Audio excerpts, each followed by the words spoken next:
勾错魂了。你说我还有52年阳寿，就因为一个实习生看错号码，把我给勾下来了。是的，徐先生，好消息是，经核实，您确实还有52年阳寿。那还等什么？赶紧把我送回去啊！我手里那部短剧还没剪完呢。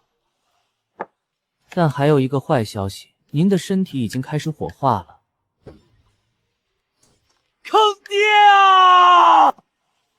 我不管，你们把我弄错了，现在必须把我送回去。您可以提交异常死亡申诉。多久能处理？预计700个工作日内会给您正式答复。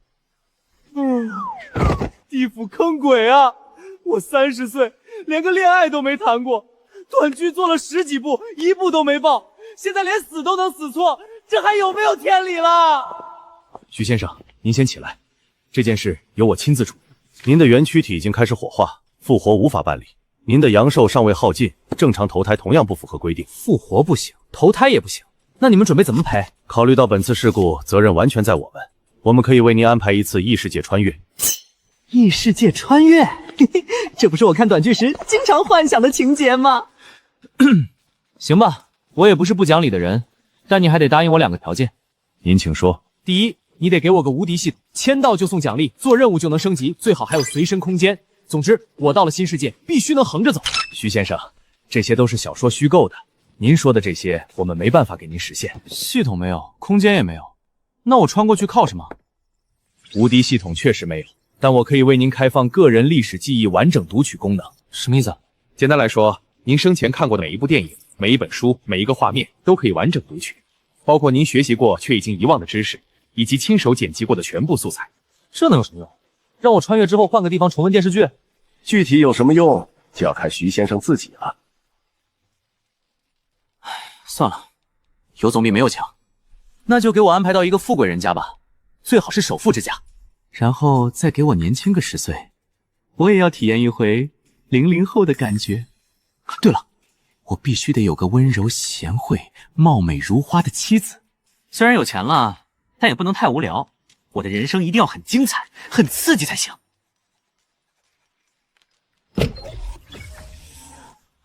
首富之家，年轻10岁、漂亮贤惠的妻子，还有精彩刺激的人生，一个都不能少啊！请您放心，祝您穿越愉快。领导，可公元2000年以后的穿越项目还没开放呢。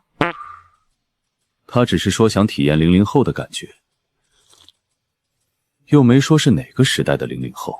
可他还要首富之家，还有一位温柔贤惠、貌美如花的妻子，他马上就要被流放了。王妃也正拿着刀逼他和离呢，这也能富贵之家和温柔贤妻？大坤皇珠是不是全天下最富贵的人家？是。那位王妃是不是貌美、知书达理？也是。这不就全部符合了吗？可这些条件，他可能连1个时辰都享受不到。协议只承诺穿越时满足条件，又没承诺能维持多久。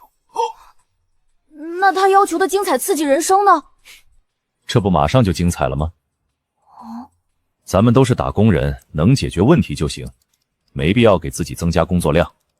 学着点。首富少爷，我来了！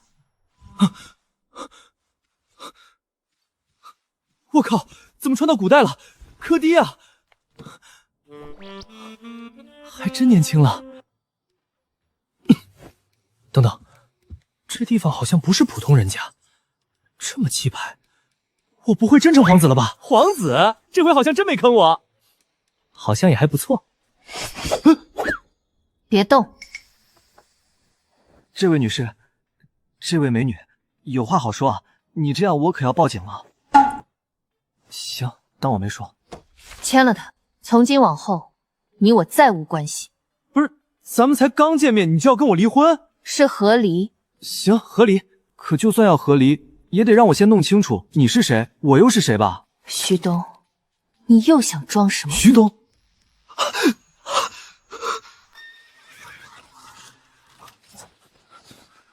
你只看见太子的人放箭。你是赵子玲？终于想起来了，你父亲不是太子的人杀的。那是谁？景王殿下有令，六殿下在认罪书上按下手印，承认与太子合谋杀害赵将军，然后畏罪自尽。我要是不按，那属下帮六殿下按。王妃最好不要多管，他死了，和离书也就不用签了。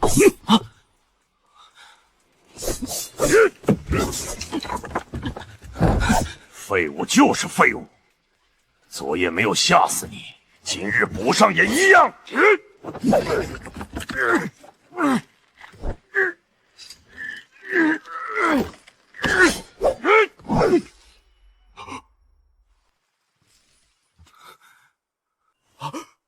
六皇子杀了血统领，快去禀告靖王殿下！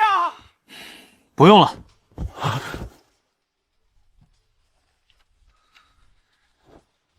我现在就去面见父皇，以死谢罪。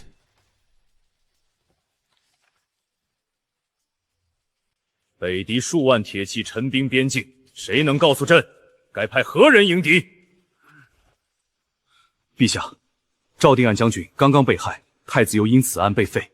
此事无论派谁接掌兵权，恐怕都难以服众。陛下，赵家旧部、伤残老兵和数千百姓跪在宫门外，他们在白布上写下请愿，联名按下血手印，请陛下彻查赵将军死因，为赵家讨还公道。万民书，让他们先候着。陛下，六皇子杀了景王府侍卫薛弘，六殿下正穿着血衣往金殿来了。父皇，薛弘只是奉儿臣之命前去探望六弟，却惨遭六弟杀害，请父皇严惩。让那个逆子滚进来！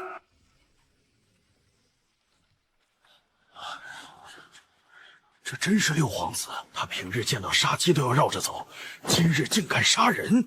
儿臣参见父皇。薛弘是你杀的？是。你可知杀人何罪？死罪。陛下，六皇子目无法纪，当殿认罪，请将六皇子贬为庶人。臣附议。臣也附议。请父皇先看看这个。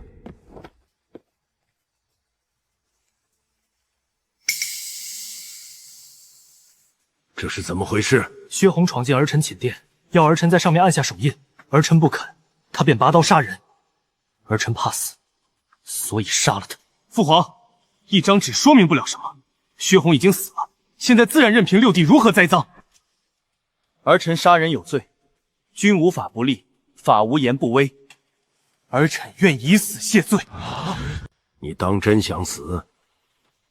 儿臣杀了人，理应偿命，但儿臣不愿死在自己人手中。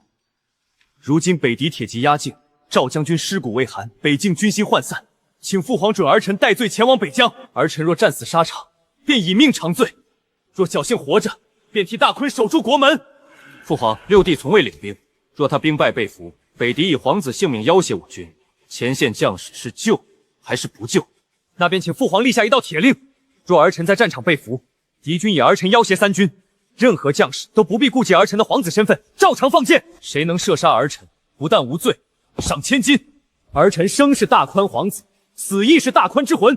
只要边关能守，百姓能安，儿臣这条命又算得了什么？皇子尚愿以身殉国，我等武将还有何颜面为战？请陛下成全六殿下。请陛下成全六殿下。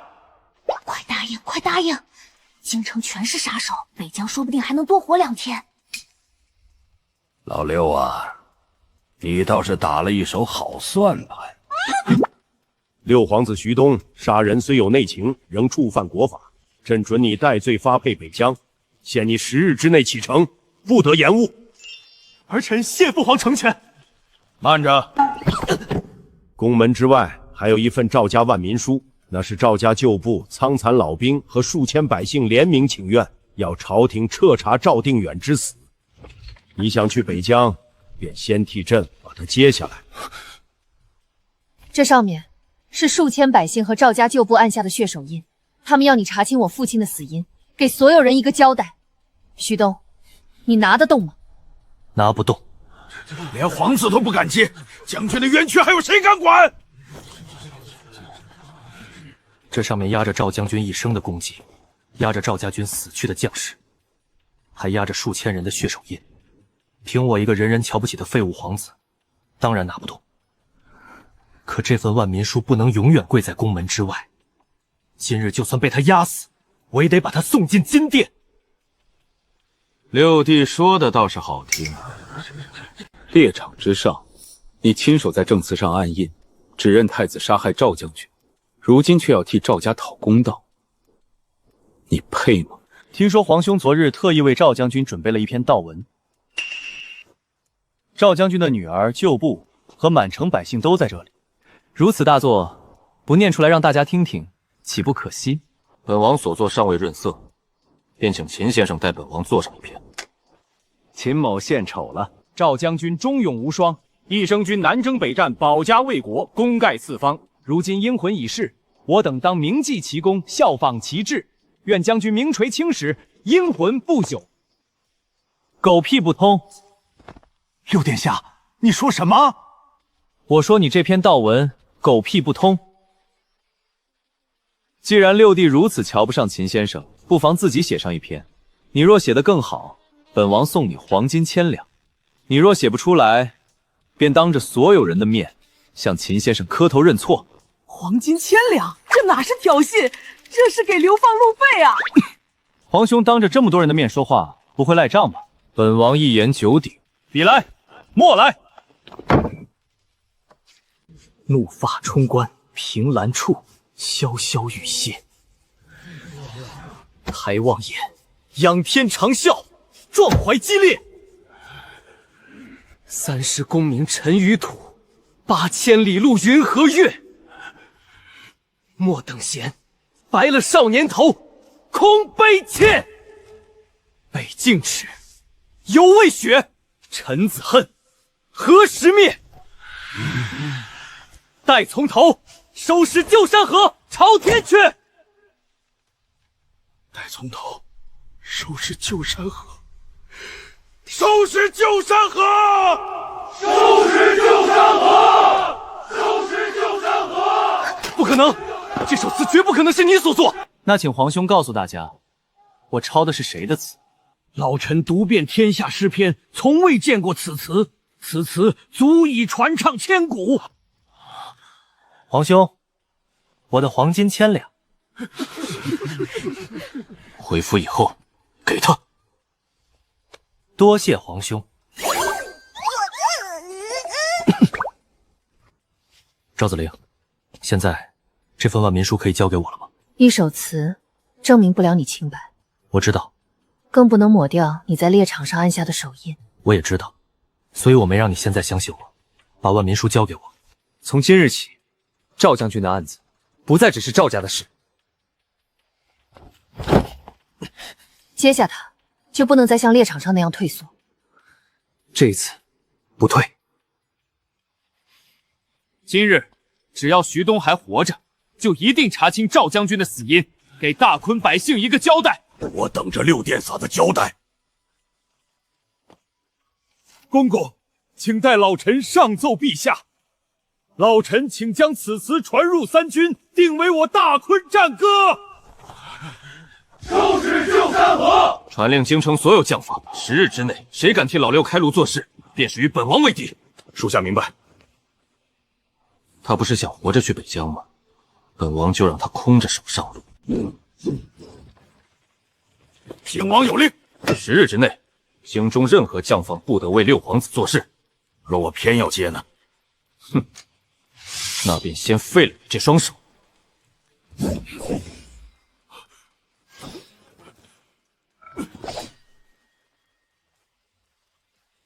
本殿的人你们也敢动？景王有令，10日之内，谁敢为六皇子开炉，便废了谁。父皇限我10日内启程，不是今天，这10天，我还是大昆六皇子。拿下！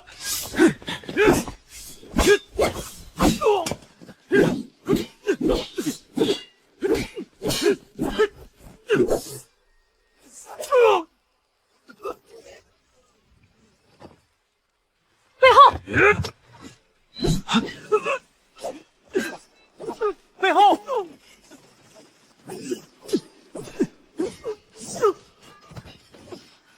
还要废谁的手？你虽然收了本殿的定金，但也不至于连命都不要吧？钱收了，活便接了，鲁家的招牌不能砸在我手里。10日之内能不能交货？能。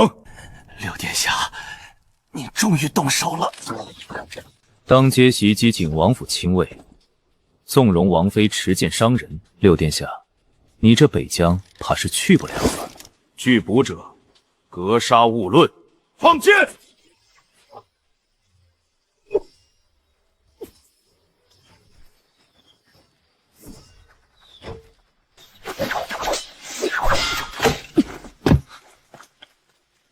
别追，他们就等着我们先杀人。六皇子拒捕，弩手准备。拘捕令呢？御前禁令呢？皇城司破甲弩，京城动用，必须持御前禁令。没有禁令，却拿着景王的牌子朝皇子放箭。景王什么时候接管皇城司了？谁敢再放一箭？人可以走，令牌和破甲弩箭留下，明日我亲自带进金殿，请父皇过目。撤！皇城司破甲剑，50步内寻常皮甲挡不住他。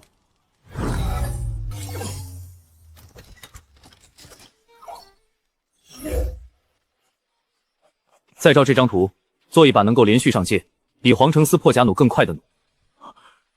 10日之内，10日之内，我要带着他去北疆。弩身和箭箱能做，可击扩要用精铁重新锻打，时日太紧。谁说要在京城做？炉具、铁料、工具能搬的全部装车。你跟我去北疆，到了那里再开炉造弩。陛下不是给了殿下10日？京城处处都是景王的人，留满10日，便是给他10日杀我。提前离京可以，但景王一定会在北上的官道设伏。那就让他在官道上慢慢等。明日一早，我们走西门。挂着六皇子府旗号的空车已经从东门出发，景王的人全跟过去了。开门。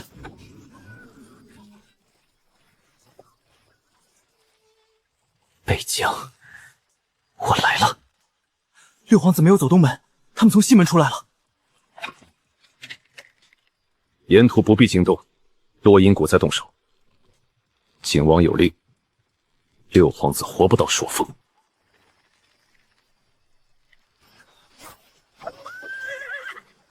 副主车队，不要乱跑！他们不是来劫道的，他们要杀人灭口，还要烧掉万民书。前路被堵死了，把后滩教室包住万民书。重车横过来，顶住滚木，其他马车紧贴重车，不许追人，只管往谷口冲。左坡交给我。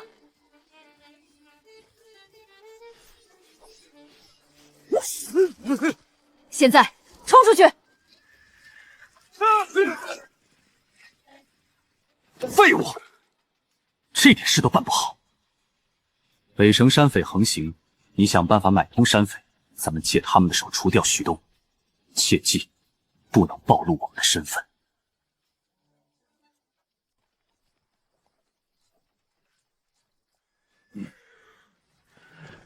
什么人？我们不是北狄细作，我们是大昆百姓。冒充大昆百姓的北狄细作，就地正法！刀放下。谁允许你在本王面前杀人？末将孟奎奉命镇守朔风，今日刚刚截获一支替北狄运送物资的细作商队，正准备押入城中审问。殿下，我们有录纸，有上号凭证。再动一下试试。录影在哪儿？薛地夹层。北狄细作伪造几张文书，并不稀奇。打开。录约能伪造，商号、货单和沿路税凭也全是伪造的。他们用大昆货物替北狄送粮，一样是通缉。先给他们松绑，带进城查验。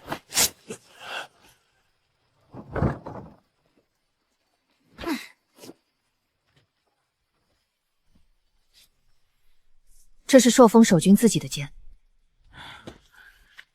既然他们全是北狄敌军，把你的军功簿拿来，本王要看看你究竟立了多少战功。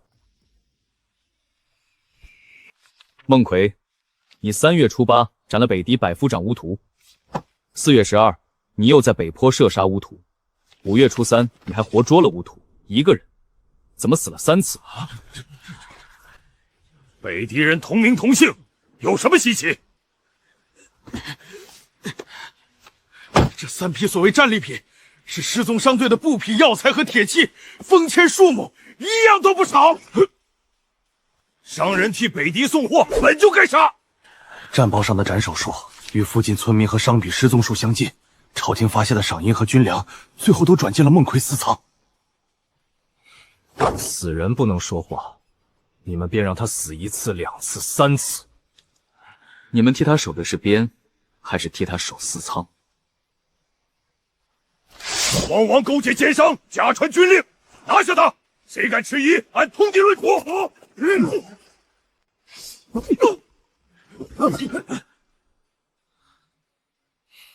杀良冒功、侵吞军饷的人，本王一个都不会放过。你们都动过刀，他今日审我，明日就会把你们全砍了。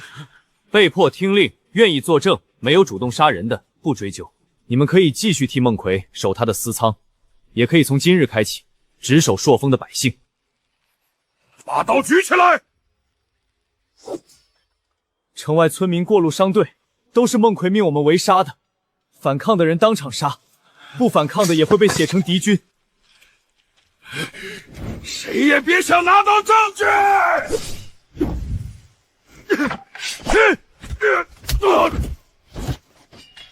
别动，再动一下，先断你的手。孟奎及主动杀人的首恶收押待审，普通士兵重新登记。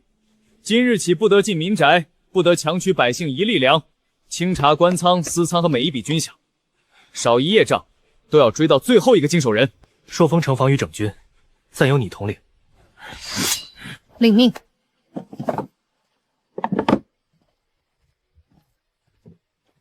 从今日起，本王要把这座人人看不起的废城建成天下第一城。殿下，朔风现有官粮，只够全城吃6天半。 6天半，孟奎不是藏了那么多粮吗？私藏粮大半已经发给军户和百姓，剩下的还要留作种粮。若全部吃掉，来年连种子都没有。黑风寨限3日内交出500石粮、100匹布、3000两银。若是不交，他们便封死旧水渠，抓走出城劳作的百姓，直接攻城夺仓。他们要的粮比仓里剩下的还多。交出粮食，至少会有一批百姓提前饿死。拒绝交粮，黑风寨3日后攻城，朔风现在的守军挡不住。你只有2条路，你选哪一条？哪一条都不选，我选第3条。这东西满是硬筋，嚼都嚼不痛，如何拿来充饥？谁让你直接啃了？猪饿极了，就是直接啃的。所以他是猪，你也是。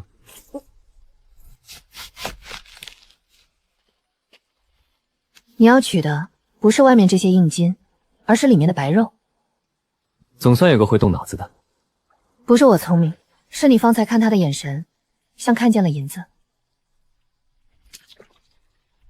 真正的救命粮在泥底下。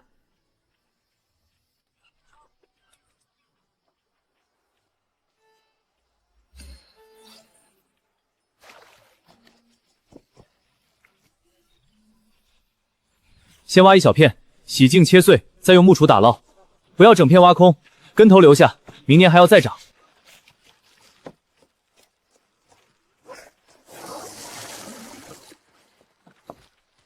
谁倒的，谁绿的，何时进制，都记清。第一批不许直接混分进官粮。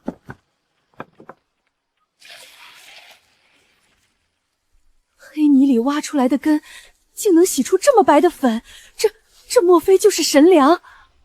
不是什么神粮，这叫香蒲淀粉，是把根里的粉洗出来了。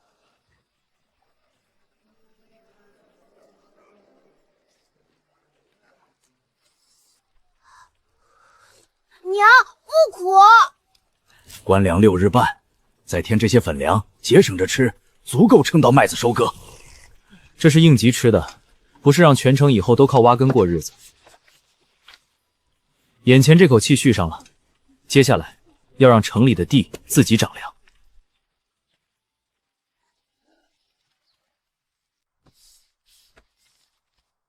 城里还有多少能干活的人？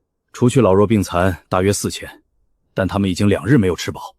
城里的牲畜粪、枯草和草木灰，平时怎么处理？都是废物，随意倒在城外。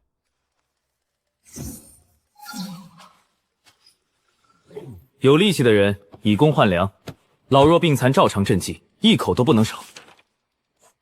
一队清水渠，一队修粮仓，一队收集牲畜粪、枯草和草木灰。殿下，山匪3天后就来了，收这些脏东西有什么用？种粮。传令全城，从今天开始，收粪。皇王有令，牲畜粪便、枯草、草木灰皆可换取公粮牌。真能换，快去求牛！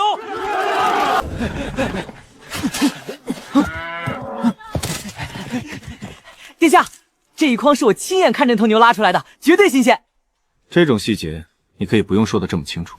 把下面的泥倒出来。小人只是手滑，铲的时候带上了一点。你这一滑，怕是从城东滑到了城西。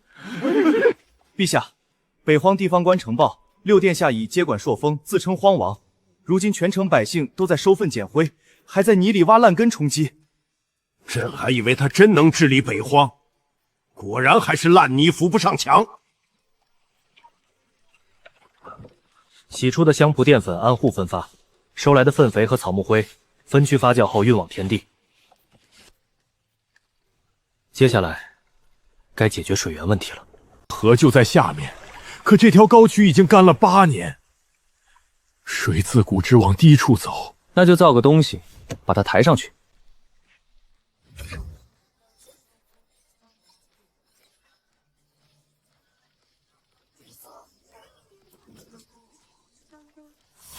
木斗进水机装满，升到上面再倒进水槽，只要木链不停，水就能一斗一斗送上去。本地木料撑不住整条石链，接口要加铁片，木斗不能做的一样重。按你说的改。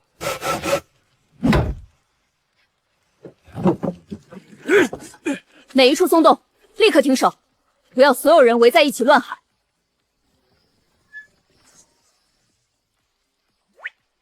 喵了个咪的，练斗走反了！方向装反了，换边，再来。杜大人，先换身衣裳吧。王妃所言极是。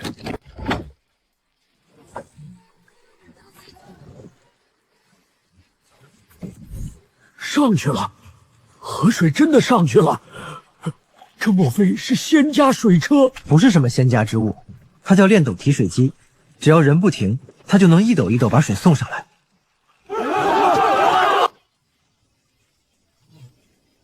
活了，这3000亩地活了！多谢荒王殿下救活了这3000亩地。水是大家一夜没睡送上来的，别只谢我。黑风寨改了期限，今夜交粮，否则明日杀人攻城。水已经上来了，接下来该让山上的人下来。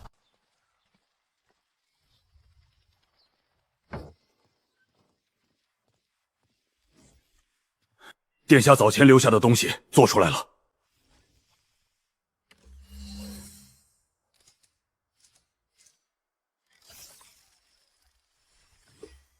1把弩，12支箭，只要击扩不停，箭就不会停。殿下，黑风寨刚刚劫走城外30多名耕作板命，扬言明日午时前，您若不亲自带粮上山，他们便先杀10人。敢抓本王的人，那就让黑风寨见识见识朔风城的怒火。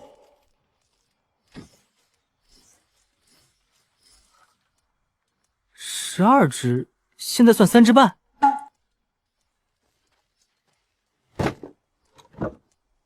不是机关慢，是燕尾宽窄不一。把箭槽做成2段，前段限位，后段只负责送箭。箭也要统一长度和尾槽。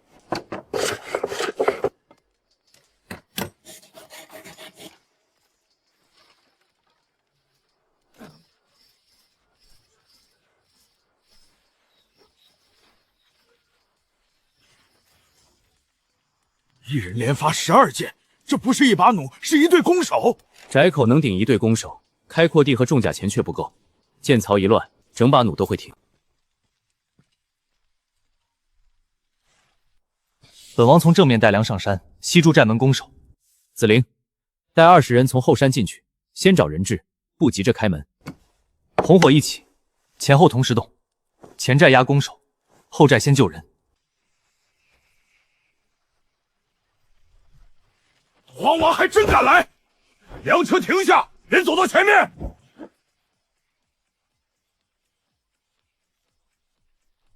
先让我看见所有活人，少一个，这3车粮就原路回去。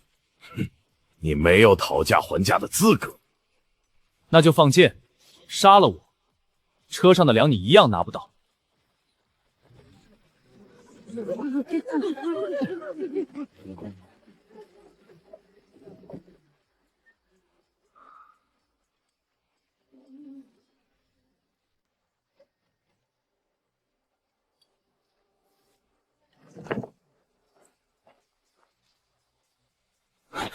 再等，人质可能会死。现在出去，死的是人质和我们。等攻守全被调去前寨。粮车打开，再拖一息，我先杀一个。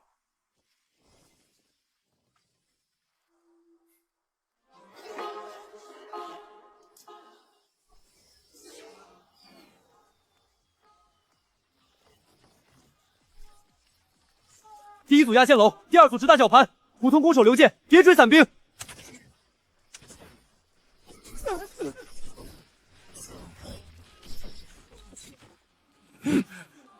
伙计们，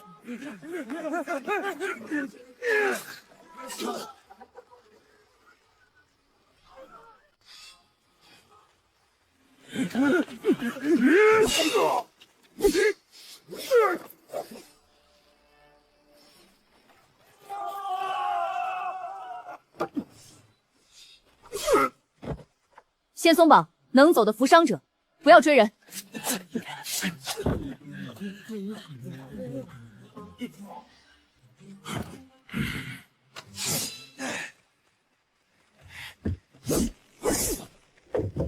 放滚木，把黄王和他的人全砸进山沟。山道太窄，来不及后撤，中路让开，让他们自己过去。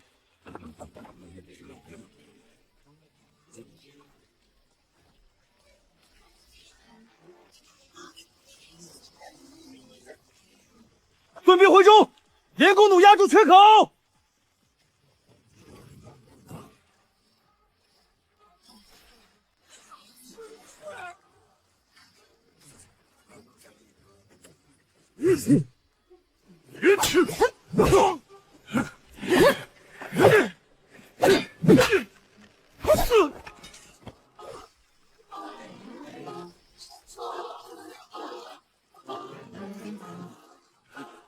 你们以为没有黑风寨就能太平了吗？1个月后，北狄大军将会踏平大昆，而你这朔风城就是第一战场。留活口，我要他把替谁办事说清楚。黑风寨确实在为北狄探路，属下还发现账簿上还有一笔京城的交易，目的是除掉6殿下您。看来这个荒王不好当啊，得趁敌军还未到来之前，把这座废城变成他们的藏兵场。杀过人的按命案审，抢过粮的按巧掠审。被绑上山没有伤人的，不会因为替山寨烧过一顿饭就一同偿命。从今日起，朔风只记姓名，不记奴号。愿意留下的按工领粮，想回家的发路引。朔风现有能战之兵1000人，真正可用的新式军械只有12把连弓弩，其余仍是旧弓、旧刀和木盾。若3万北狄先锋正面压城，这点兵力和武器守不了多久。官粮加上香蒲粉，省着吃，暂时可以撑到麦收。可城中人口增加以后，军盐最多只够10日，能用的铁连补完城门都不够。人手虽然多了，没有铁，炉子烧得再旺也打不出足够的兵器。先把缺口全部摆在桌面上。朔风不能靠一句必胜打仗。殿下，黑风寨已被徐东攻破，雷暴也落进了他的手里。黑风寨这群废物，收了银子还是没能杀掉他。既然杀不了他，就断了他的活路。去找所有与朔风往来的盐商、铁商和药材商，从今日起，不许他们再向朔风卖1粒盐、1斤铁、1包药。不准使用王府的人，也不准留下任何命令和文书，让商人自己推掉朔风的订单，各自寻找理由。属下明白。商人只会说自己不愿再与朔风做生意，绝不会有人查到景王府。老六啊，老六，没了盐，你连刀都举不动，我看你拿什么收尾货？殿下，此前与朔风交易的盐商、铁商和药材商同时退回了定金，全都表示今后不再与朔风通商。其他途经北荒的商墓也开始绕开朔风，不愿再向城中出售任何货物。他们给了什么理由？各说各的，有人说货源不足，有人说路远力薄，还有人只退回定金，什么话也没有留下。看来是京城有大人物不想让我们活着。咱们之前可有过盐地？没有，朔风不产盐，以往的盐铁和药材一直都是靠往来商旅运进城中。不过城北60里有一片苦湖，旱季湖边结过白霜，酷似盐霜，但味道十分苦涩，从来没人把它当盐。走，带我去看看。殿下，就是这里。旱季水退以后，湖边到处都是这种白霜。看着倒像盐，就是这股苦味，隔着这么远都冲鼻子。湖水里确实有盐，但苦味和泥沙都混在里面，直接煮只会得到一锅苦银。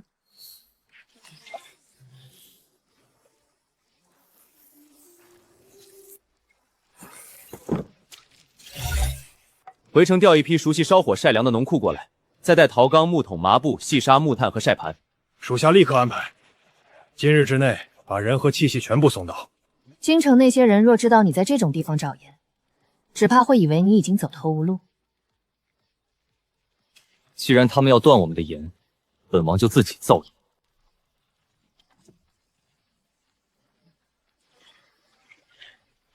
第一排已经放了半日，第二排刚装满，下面的泥沙都已经分开了。只取上层青铝，缸底黑泥全部留下，先过抹布，再过细沙和木炭。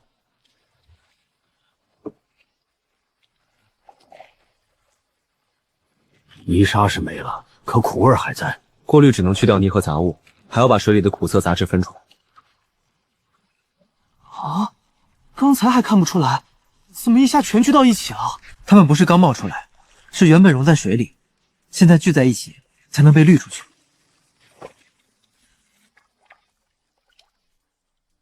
同一湖水，只是多走了几道工序，看起来已经完全不同。还差最后一步，把盐从水里取出来。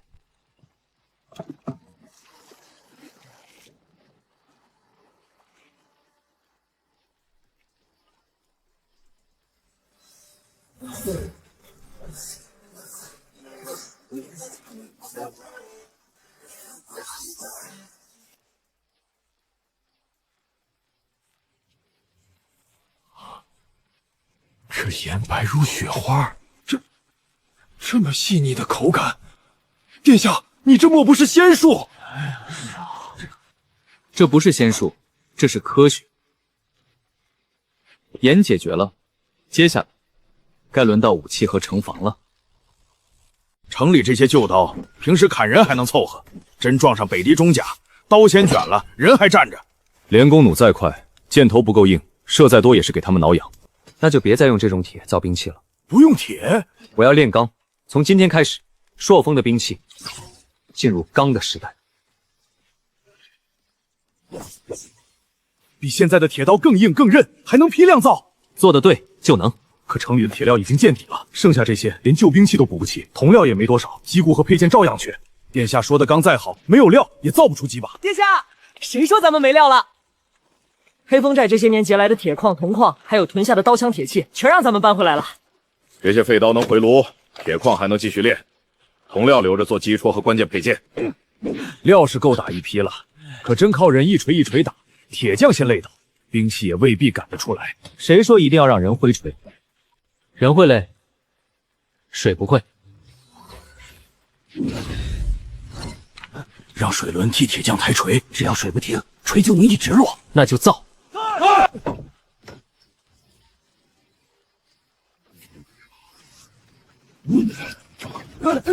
锤没问题，架子太单薄，双梁夹住，再给锤子加倒槽。改。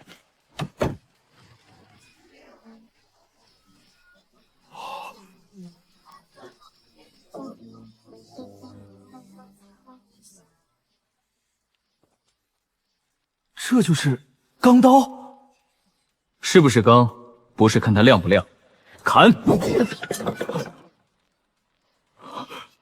殿下，真断了。这把短刀只是试刀，长刀、长剑、枪头、剑弩献给守城军换第一批。明白。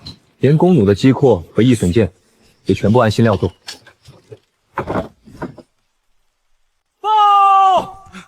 殿下，百里外发现数千北狄兵马，骑兵在前，后面还有步敌和弓手，正沿旧时道往朔风急行。照现在的速度，3日后便会到城下。不是说1个月吗？这才过去几日，不是3万主力，像是提前脱离主军南下的先遣部，轻骑先行，后军没有大营辎重。他们不是来扎营的，是来抢在主力前面事成。召集所有工匠，工坊昼夜轮班，优先做守城要用的钢刀、枪头、剑组和连弓弩。是。你去整军，把北墙、西坡、城门3处薄弱点重新布阵。3日内，我要每个人知道自己站哪。领命。韩威，把城外农户全部撤回来，这3日不许再出城耕种。杜衡，重新分战备粮、军粮和伤员粮，城里每一袋粮都要知道能撑几天。领命。3日后，赶来朔风的，一个也别想站着回去。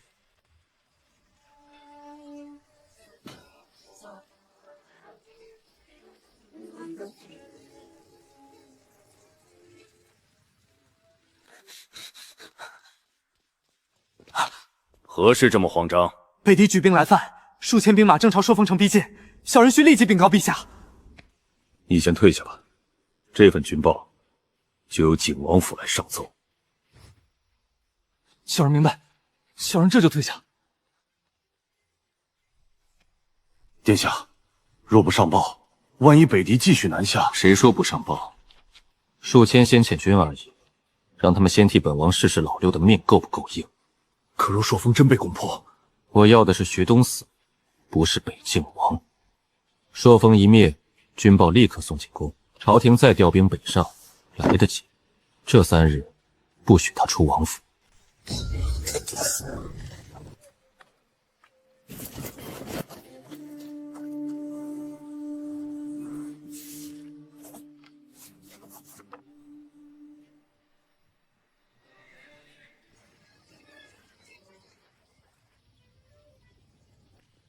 他们第一排骑兵在加速，后面的弓手没动，是在逼我们先亮射程。普通弓先放。70步，放。就这点工兵，也敢守城？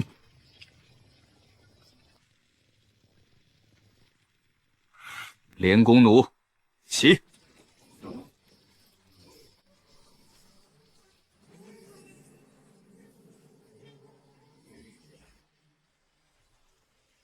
他们哪来这么多弓手？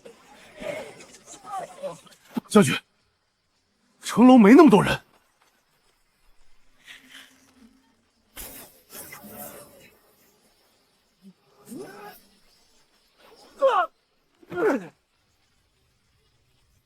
他们用剑压城头，步兵要上了。西侧3段道口后撤，把那一段放给他们。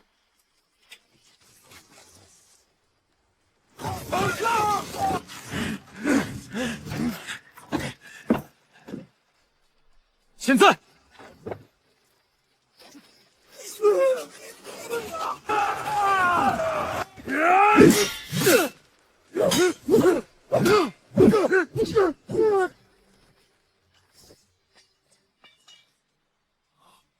真到了战场上，也一样断。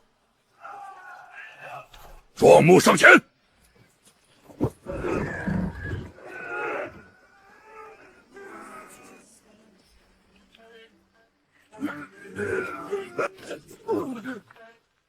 再撞几下，门栓就断了。第2道木杖立起来，钢枪兵推到街口，两侧弩卫不许露头。你要放他们进门洞？他们觉得这里最弱，就让他们把人全压过来。再说。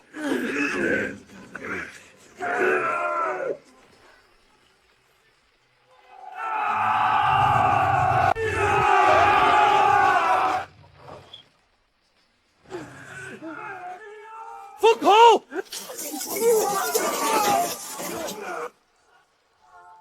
只打壮木和弓手，不钻主阵。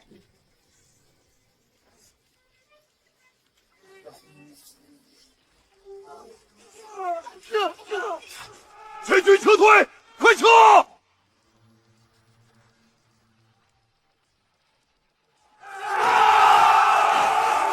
跑了，真打跑了！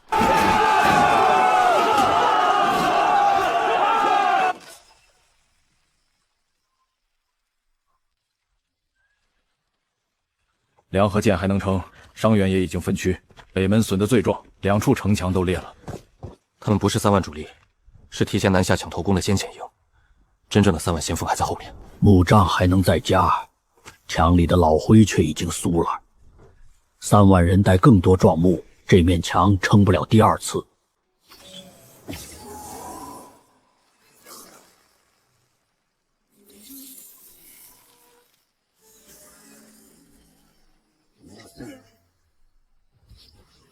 旧灰不行，就换新的。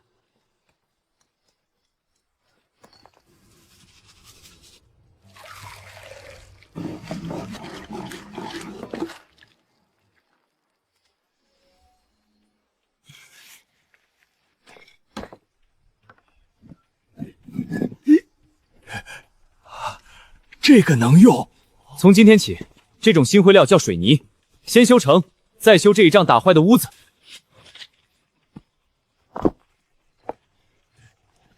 有逃难百姓，开外拦！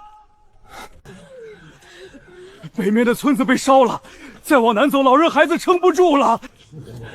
一下多3000人，两侧压力很大。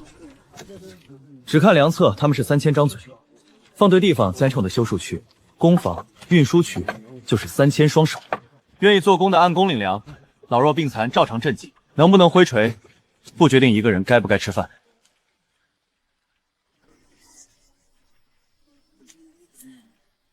再这样烧一夜，先冻不死，也要被烟熏坏。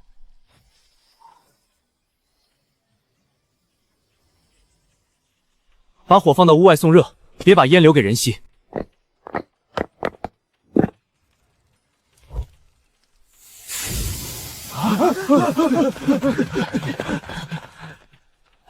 细道坡不够，出口压得太低，拆开改，别拿人试错。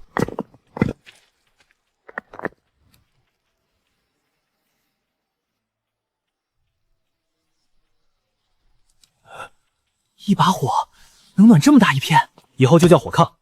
先把老人孩子搬进来。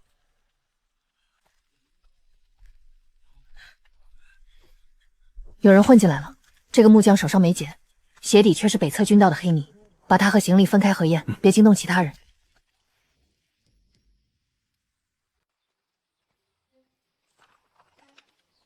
3万先锋正在换装，尸皮盾车、厚甲、重装木。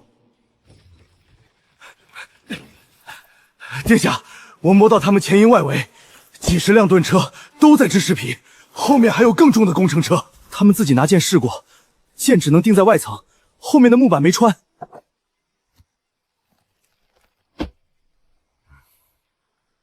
连弓弩再快，射不穿就是白射。盾车一旦顶到门下，后面的工程车就能跟着进来。刚修好的门楼未必扛得住那种重车。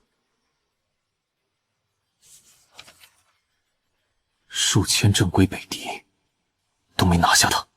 殿下，那此前北敌来犯的急报，还有这份朔风圣报，都先不送。3万先锋还在南下，数千人可以压，3万人压不住。等他们真过了山口，北荒各官都会报，到那时再让父皇知道。剑穿不过去，就换一种能穿过去的。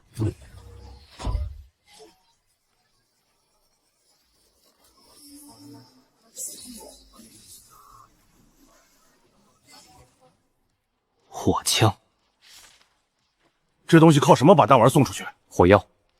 黑风寨库里有一批矿料和药原料，城里也收回不少旧存货，做大批不够，是一批够。够。所有试制独立封存，火源和人分开，出问题立刻停。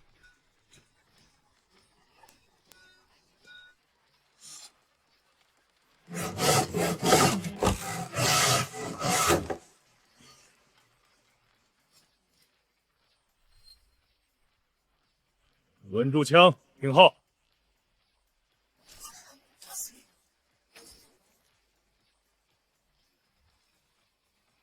能传。枪能响不算本事，人不会乱才有用。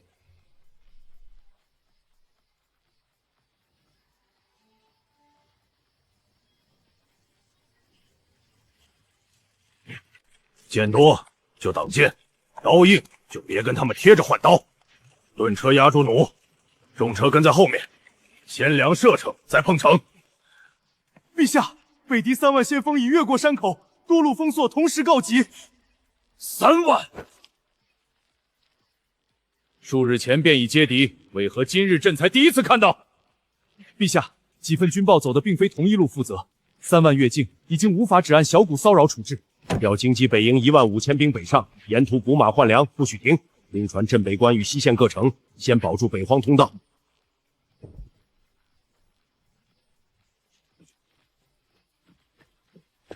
3万先锋已经过最后一道驿堡，照这个速度，明日清晨就能摸到朔风外围。殿下，圣旨已下，援军今日便该出营。拖3日，换马文书晚半日，粮秣复查慢半日，北线军纪再合一次。3日之后呢？3日后，不论朔风还在不在，都让他们北上。我说过，我要徐东死，不是北境亡。北狄先锋带了成排10匹盾车，后面还有10余辆包铁重车，正沿西北旧道向朔风逼近。盾头顶住剑，重车就能一直撞到城墙下。那就别让重车走到墙下。韩威，今夜抛空这条旧路，轻骑能过，重车一压就塌。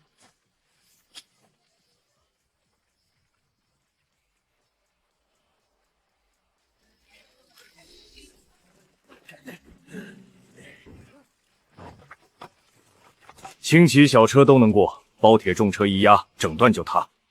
还不够像，还差一步。勾延消直，让他陷下去就爬不出来。两侧埋下西1、西2、西3，火枪只打修车填沟的人。主组守北墙，2组伏西坡，1组留后待命，两边谁也不许乱抽人。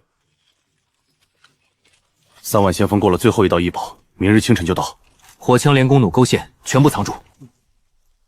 胡蒙烈不会先撞城，他会一层一层试，让他每次都拿到一个能相信的答案。等他把真正要的东西到我们面前，再亮底牌。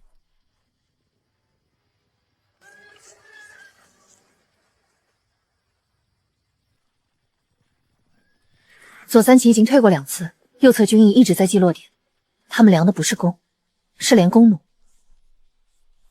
普通弓在前压10步，假弩位置砖木架，不放弩。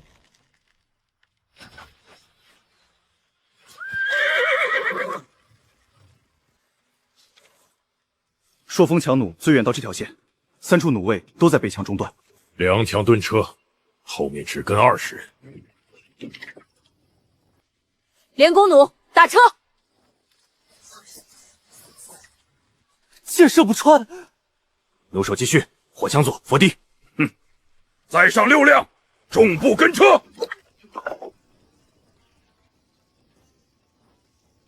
第1组开火。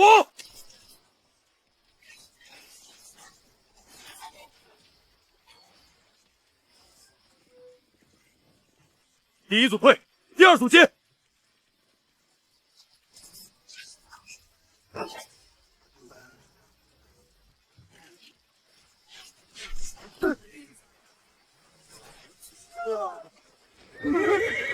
妖术，那铁管会喷火！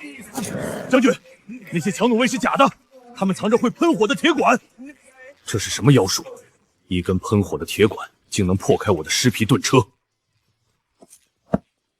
一轮不过20余响，换位有空隙，铁管不多，操持他的人也不多。余下盾车留在北门，轮番压境，逼他们的枪和弩都留在这里。重车转西侧，先派轻骑、空车示路，再上包铁车。徐东，第1张牌我看见了，马和小车都过了，路是实的。先上1辆重车，后车隔20步，不许连成一线。他们试过轻重，才敢上车。现在打修轮的人，不要打车壳。卸撞头，放弃车身，后车全退，不许进入同一路段。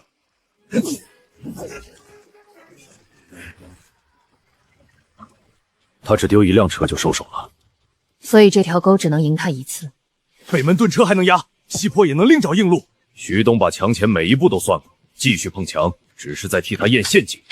30起一队，不攻城不恋战，见粮车就烧，见水桥就拆，见守军列阵就走，逼他们出城。城里每一口水、每一袋粮都要从墙外来，让徐东亲自决定先救哪一处。他们同时碰粮道和水旗，盾车、重车都只是前2问，现在他要问朔风敢不敢离开城墙。敢，但不是追着他的马跑。先抓他的传令线，没有路线和换班时刻，散骑才是真的散。不要追，先把前车拉开。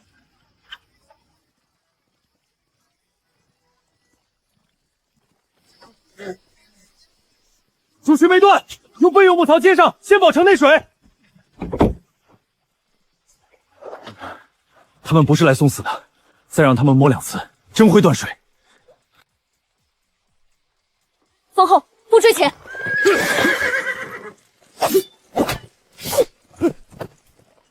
不追，前方可能还有接令旗，先把军令送回去。东粮道损了1车豆料，高渠断水1刻，没有备用木槽，今天城里就得限水。把损失计时，吴芒烈这招有效，我们才有东西能让他信。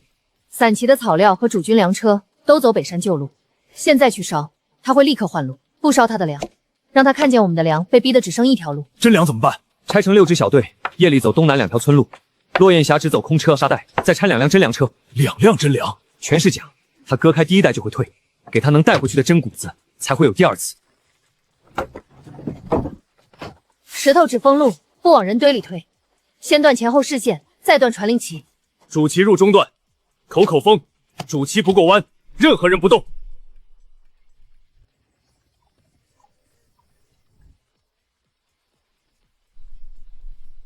第1封请帖送到了。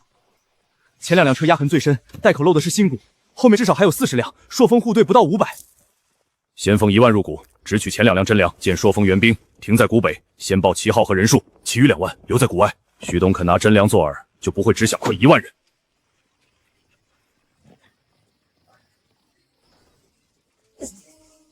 是真粮，朔风的粮队被我们截住了。停止快车，报中军，前2车真，后车有假。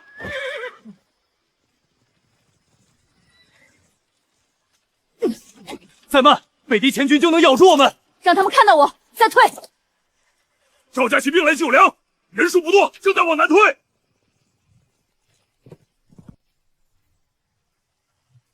再不封，1万前军就能退出北口。出奇没劲，再等饵就漏完了。出奇没劲，困住1万人没有用。前2车确是真粮，赵子陵亲率骑兵来救，见我军后向南退，前军已咬住他的后队。若不压进去，赵子陵会带人把粮夺回去。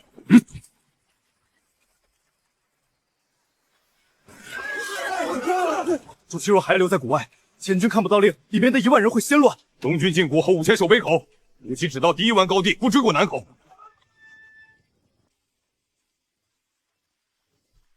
封齐路。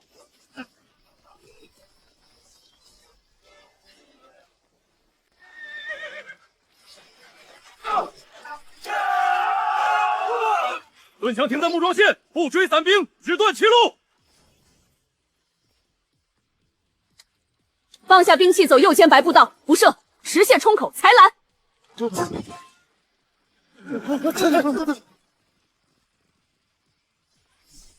北口外还有5000人，只要冲过齐路，齐路已被奴锁死，全挤过去只会替他们排成一列。亲卫分2队，第1队撞开封口，第2队护主旗上级，出去后守谷外后军，再换路救人。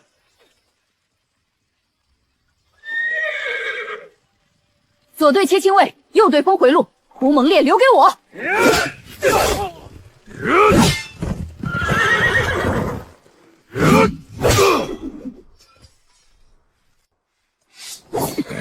手离刀。赵丁远的女儿果然不是只会手枪。记住，落雁峡不是徐东一个人等你。谷内2万余人，愿降的已经分区，谷外5000向北撤了，我们没有追出峡口。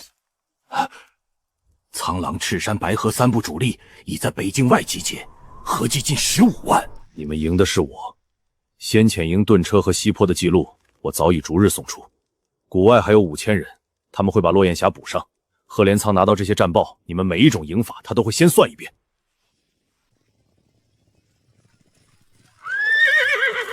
3万先锋已经败了。杜恒，日期印章换马站交接人全部抄录封存。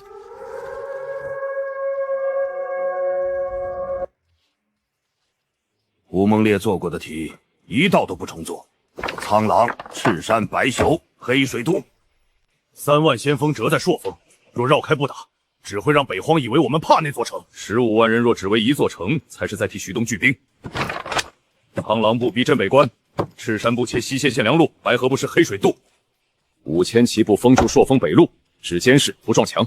东西山道留给徐东，每除去一支援军，旗号、人数、去向全给我记下来，让徐东还能去救别处。他每救一处，朔风就少一支预备队。我要看见他把最后的人送到哪里。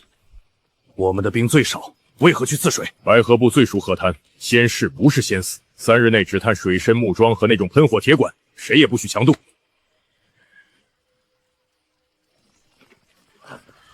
我带来15000人，堵一个口子尚可，3处一启动，哪里都不够。若把朔风兵拆光，北门外剩下的敌军立刻会压城。贺连仓要的不是立刻破城，是让每座城都以为自己最危险，谁也不敢支援别人。不拆朔风也不夺别人的兵，先把3座城的底牌和退路摆到议账桌上。镇北关守将秦越最忌外人夺权，他未必肯听朔风号令。秦越不必听朔风，他只要听自己按过印的约定。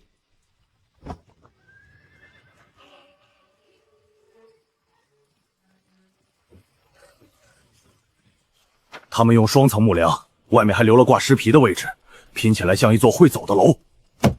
火枪等人挡不住楼。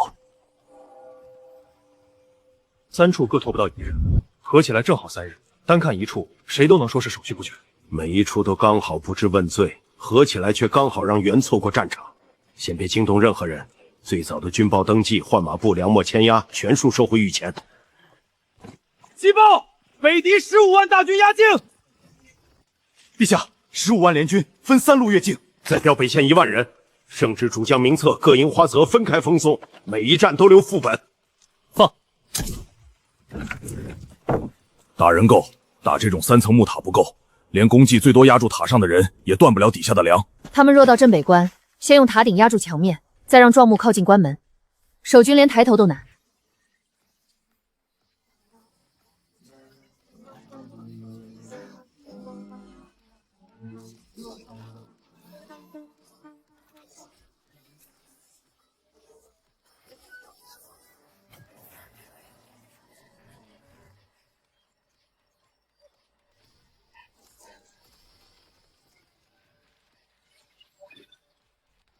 火枪穿不透它，但比人头还重的铁弹可以直接砸断它的度量。这是不是把火枪放大了？这不是放大的火枪，它叫火炮。不打塔上的人，只断撑住整座塔的梁。这么粗的铁管，一旦炸开，先死的就是操持它的人。所以第一门火炮不上城墙，先送到采石场。管身能不能承受，窟圈会不会松，炮架能不能站住，开火后退多远，一样验。没有试射结果，谁也不准把它推上战场。能重容的料只够2根炮管，再多造1根，城门铰链和洞距都得拆。按现有铁料，能够制作的重弹不超过12枚。12下，面对15万人，太少。够，12发直达塔、撞车和指挥器械，1发都不拿去追人。我们跟他抢时间。朔风只有5000人盯着，若徐东出城，拦不住。不用拦，他敢追，镇北关和黑水渡先断；他不追，便只能看着北荒被一块块撕开。胡蒙烈撞过的墙，我不再撞。先让守墙的人各自回去守自己的命。这种重器只能走硬路，我让镇北关外的民夫封掉2条软坡，把攻城塔逼近我们提前选好的路。塔只能从这里来，火炮也只需要对准这里。你去接通镇北关、黑水渡和西线粮道，我留在朔风，把2门火炮造出来。7日后我要第一份试射结果，能不能响，能不能站住，开火后退多远，全部送到3处守将手里。7日后，结果送到你手里。只造2门，每一步都留下验记。泥膜不干，不准交；管身不验，不准装车；炮架没有试过后座，不准上墙。已经做了半日，现在砸掉，损失的是半日；等他浇筑时裂开，毁的就是一坊人。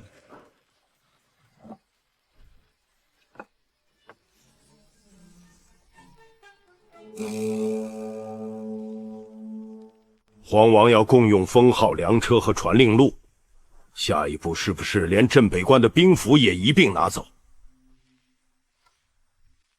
镇北关仍听你的，我只要3件事：同一种封号，同一条退路，同一批粮车先救最急的地方。若朔风先急呢？按信号，不按我的爵位。先把你们的封号立起来，能不能攻守，战场上再看。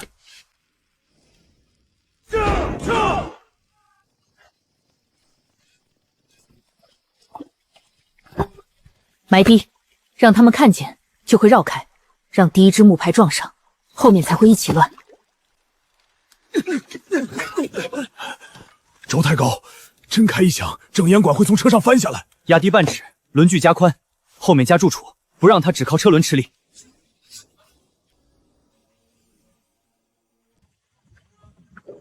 第一排已经潜水，要不要让喷火铁管开火？不用，贺连仓在等他们露位置。弓手射钩绳，第2队垫草捆。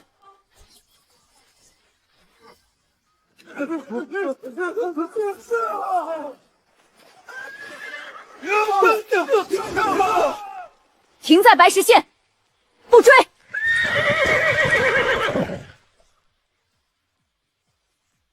黑水第一轮适度已退，赵将军未动喷火铁管，敌军未探填火器位置。镇北关粮车封号退路，纳入联防。兵符不给你，北墙若破，我自己死在这里。我也没打算替你守完每一道墙。赵家女将没有动妖物，她像是知道我们在守乡下。他不是在守一处渡口，他在替另外2处藏底牌。传令各部，不求破城，每天换一处逼近，让他们7日不敢卸甲。圣旨与符画名册都是真的，殿下还要把援军挡在门外。真圣旨不等于一路上没人换过兵。逐营点名，点完入城。许将军，借你的救军口令一用。你怀疑我的人？我怀疑有人想让我怀疑你所有的人。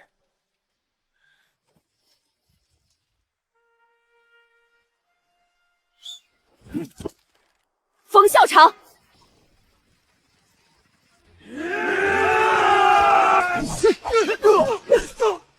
人数军靠里站，拔刃的全部压住。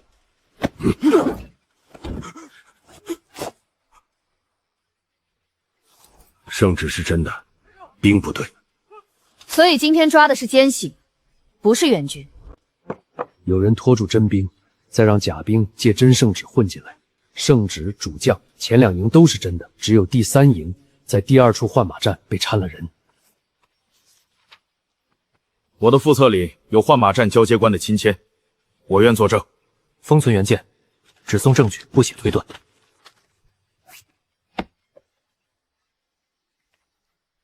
贺连仓不指望20个人夺城，他要他们毁掉共同封号，再让真元军和朔风互相拔刀。这一次，他没拿走我们的信任，反而替我们把手伸进北线的人找了出来。一枚册印流出去，不能证明儿臣知情。朕今日不判你知不知情，先收你北线调兵权，换马站、兵部空谍和王府用印3、4分别查。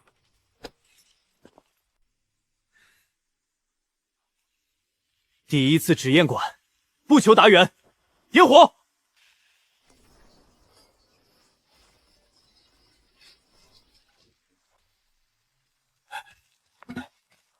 管活了，车死了，右轴受力不均，再打一响，炮管会翻。不是把车做得更高更厚，把重心再压低，柱础改成双爪，轮后加斜楔。据打动了，按现在速度，14日内到镇北关外。罐子活了还不够，14日后他必须站得住。能响不等于能一直响。每5次查沽，10次后停炮冷却，谁敢省这一步，我先把他赶下炮位。炮能上墙，未必能下河滩，两门都留在朔风与镇北关之间的硬路，不追着敌军跑。已经炮位，打一辆后面全能看见，车是空的。他们要的不是过路，是烟从哪里起，想一是要等多久？空车不值得一枚铁弹，全炮位不动。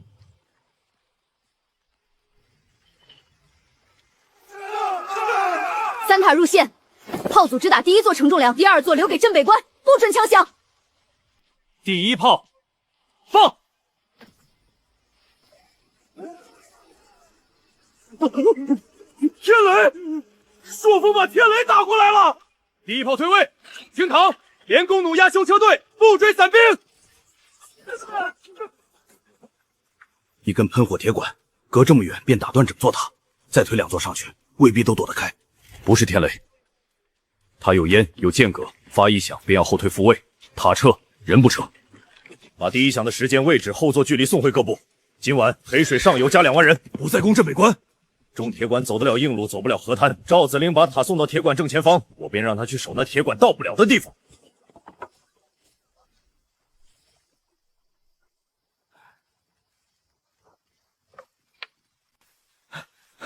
上游3里，芦苇湾后出现不足，他们用草捆和旗囊压出了一条浮桥，前队已经过河。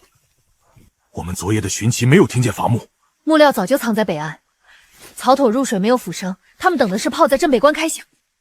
上游是真过河，下游是盯住我们。第一营守水仓，第二营转向上游，火枪2组留在第2坡，不下泥滩。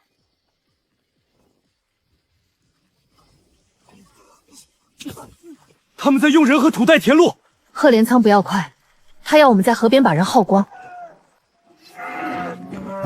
再守一刻，能把水全运走。再守一刻，东岸3000人会被夹在河边。丢了水仓，第2坡撑不过2日。地能再夺，水能再运，人被夹在河边回不来。共同信号，弃东岸河边外营，后守东岸第2坡。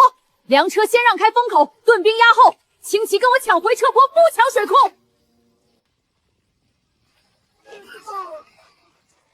车不要了，人和粮上坡。2组各一轮，只压坡口。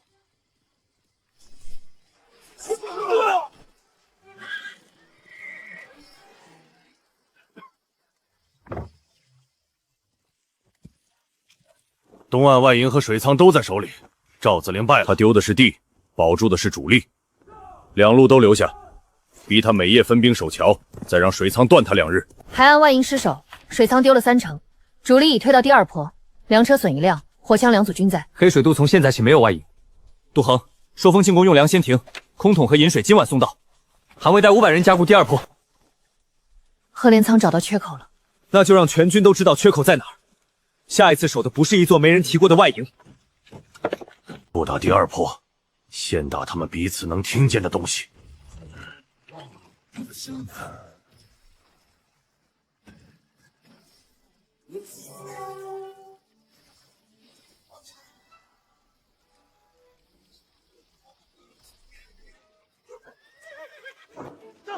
各位，共同约定第3条，主峰看不清不踩，守原阵，等副峰2次确认。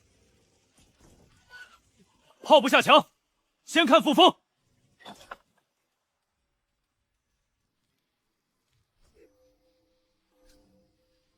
副峰只报2件事，第2坡仍在，主力未散，其余情况让传令旗说清楚。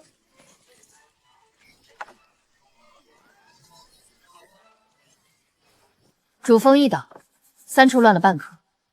若内是总攻，今天就不只是2辆车。高峰继续修，低烟龙、古典木牌都保留。贺连仓能断一种信号，不能让他断掉所有人。符箓说，2日后北敌各部换红旗，不像轮换，像总攻。他已经知道烽火能乱我们半刻，下一次他会把15万人都压在这半刻里。撤去原判，复赵定捆名誉，赵家旧部与家属按功补发抚恤。父亲，你清白了。最后一仗，我不替谁报仇，为自己，也为朔风。北门归韩威，镇北关归秦越，所有还能动的骑兵归赵子陵。北门由我顶住，赵将军只管看整片战场。各处疼，也不把最后一把刀提前拔出来。谁先求援，先报敌军主旗有没有动。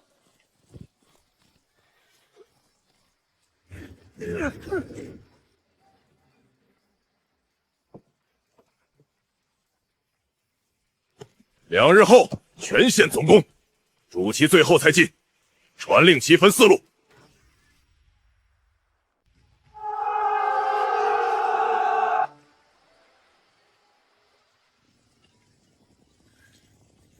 镇北关接敌，3座云梯已看墙，黑水2路同时过河，第2波北侧承压，朔风北门出现撞车，北面兵力超过3万。3线同时接敌，各出按员镇守，不看主峰猜命令。镇北关先报塔，黑水先报桥，朔风先报主旗。提看墙再推，攻守只压后续梯队，别把剑浪费在空地。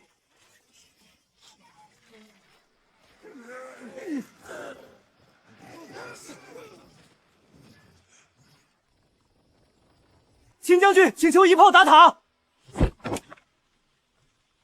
等塔与庄木重叠再放，只毁1座塔，不够止住这一面。不要追着人扫，左弩守车轮，右弩守传令钩。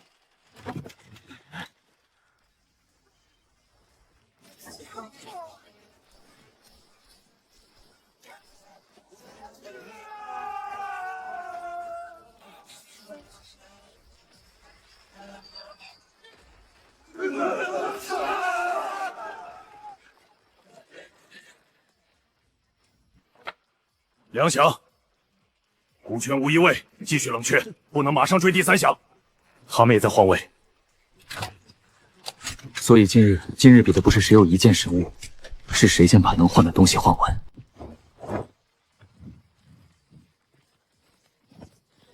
他们的前队不是自己决定进退，命令从北岸主旗绕上游桥进来。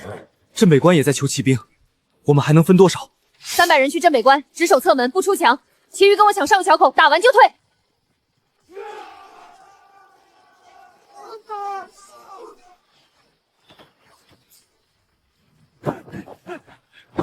桥没断，命令断了1轮，够我们换防，撤！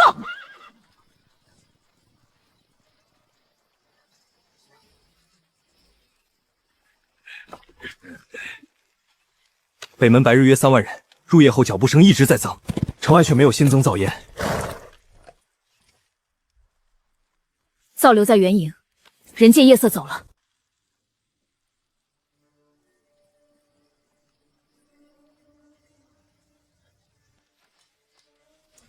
其余主力今夜全压朔风，10万余人，只打一面。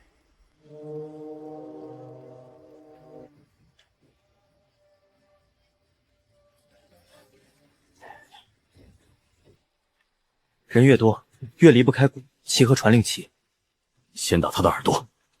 火炮直打骨架和指挥车，连挥弩封住4条传令钩，火枪仍按3组换位，不准同时露头。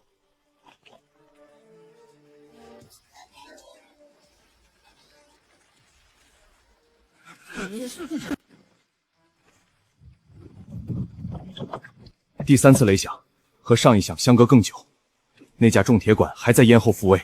4路传令改6路，鼓坏了用旗，旗看不见用旗。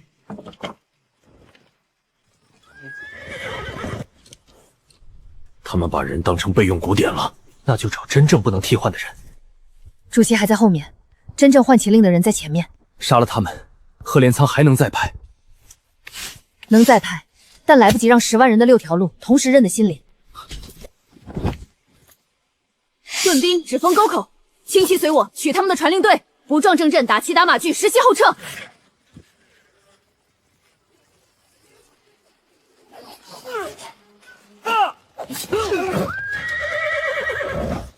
收骨牌，撤。主旗再不向前，各部只会相信自己看到的旗。主舵前旗3里，4部亲卫随旗，所有传令从旗下依次去发出。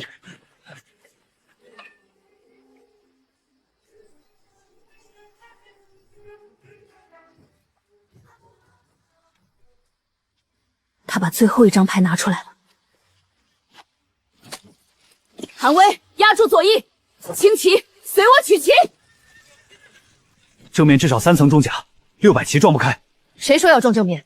左路杨晨逼亲卫向西北转，右楼沿沟传令旗不恋战，中队跟我绕背风面，只取2根旗绳。韩威出墙200步，只封沟口，火枪1轮，打出缺口就停。盾墙向前2步，停！长枪压住，不追！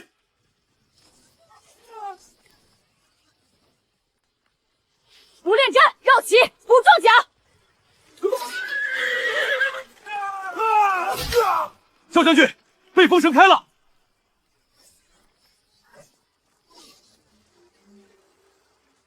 护旗！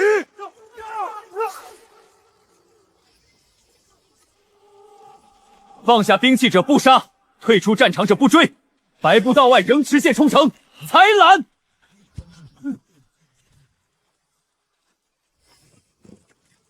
赵定远教你用这种方法取帅旗？他教我先看清战场，再拔剑。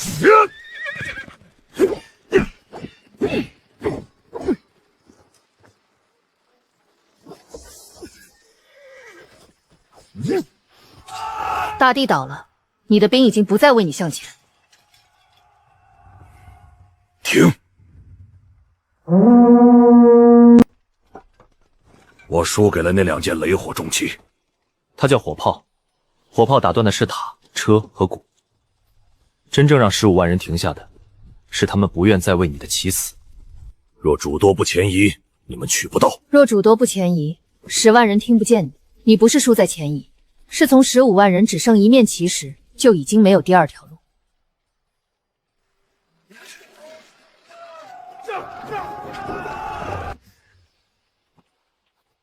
先从庆功酒和礼用粮里调，活着的人安顿完，再谈庆功。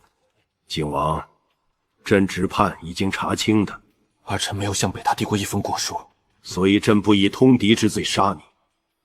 但你延误援军，纵容王府印行插手换防，险些让北境3县同时失守。夺景王全部军权，邮居王府候诊。没查清的，刑部继续查。父皇是要把所有错都算在我头上。朕不冤你，也不会放过你。战报写敌军15万退，城中只会看见4个字，所以把胜仗写在战报上，把代价留在城里，2样都不能少。他们不是替赵家死，也不是替荒王死，他们守的是自己还能回来的地方。你答应过我的事，现在该做了。先签，这些也还你。签完以后，你留下或离开都不是命令。你不问我会不会回来？问了，也不该改变你必须走的这一步。那我就自己走一遍。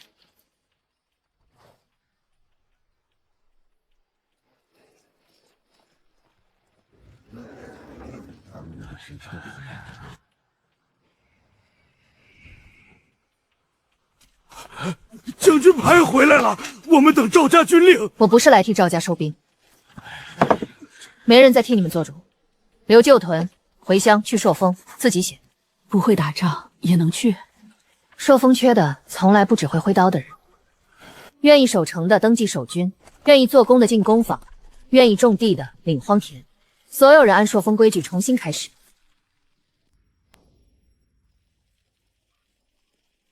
来者报身份、人数，携带兵器。赵子霖带旧屯与北荒百姓786人，兵器全部封在后3车，入城后逐渐登记。这是赵家旧部，他们不是奉赵家军令来的，他们选的是朔风。他们选了朔风，你呢？和离书在我身上，赵家将军牌也在我身上，没有圣旨，没有婚约，没有复命。我不是回来做谁安排的王妃，这一次是我自己选朔风。那就以赵家将军的身份重新登记入城。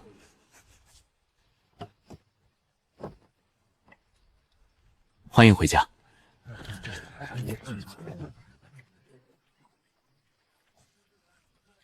下一步先修哪里？先把丢过一次的地方修成再也不用拿人去换的地方。